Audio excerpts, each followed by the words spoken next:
Como han podido ver, temas controvertidos pero importantes para la sociedad alemana. Y de estos puntos en la campaña electoral queremos hablar con nuestro invitado Guillermo Vaquero.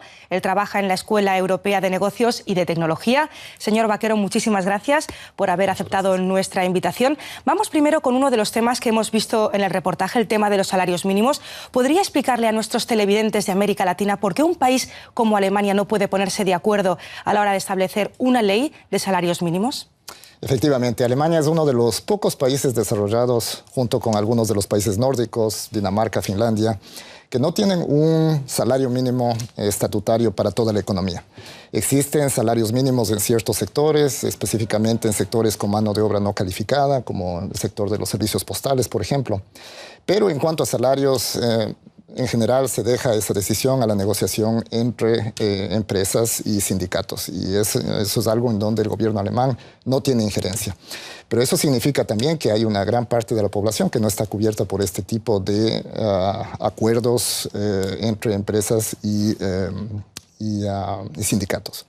Ahora los socialdemócratas, la oposición, quiere instaurar esta ley. ¿Qué consecuencias tendría su establecimiento en Alemania y qué consecuencias económicas? Efectivamente, la idea de imponer un salario mínimo es tratar de sacar del nivel de pobreza a mucha gente que aún recibe menos de 5 euros por hora y para quienes la asistencia social no es suficiente.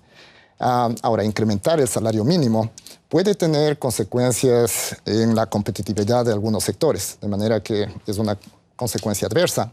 Y ese ha sido siempre el punto en debate.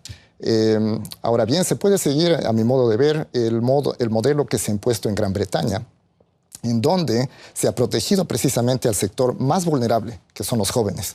Y para el sector de los jóvenes se ha impuesto un salario mínimo mucho más bajo que en el resto de la economía, de manera que no sufran precisamente las consecuencias de un incremento en el desempleo debido al salario mínimo.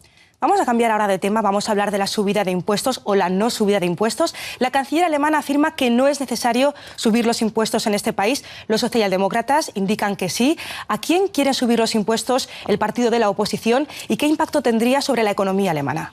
Bueno, la idea de taxar al grupo de la población con los mayores ingresos ha sido algo que ha resonado muchísimo en Europa a partir de las ideas de Obama en Estados Unidos.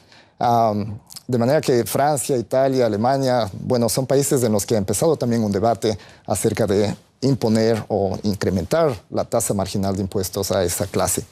Ahora bien, hay que también tomar en cuenta que ese grupo poblacional es el que más aporta, independientemente de la tasa marginal, es el grupo que más aporta al total de impuestos de un país. Aquí en Alemania es alrededor de un 31%. De manera que es un grupo muy importante para la economía y de manera que tenemos que tener en cuenta eso antes de incrementar esa tasa marginal, porque puede tener consecuencias en el cambiar el comportamiento del grupo poblacional con mayores ingresos y eso podría tener un efecto nefasto en el crecimiento de la economía. Señor Vaquero, muchísimas gracias. Se nos han quedado muchos temas sobre la mesa, pero se nos ha acabado el tiempo. Gracias por haber participado en Hecho en Alemania. Muchas gracias.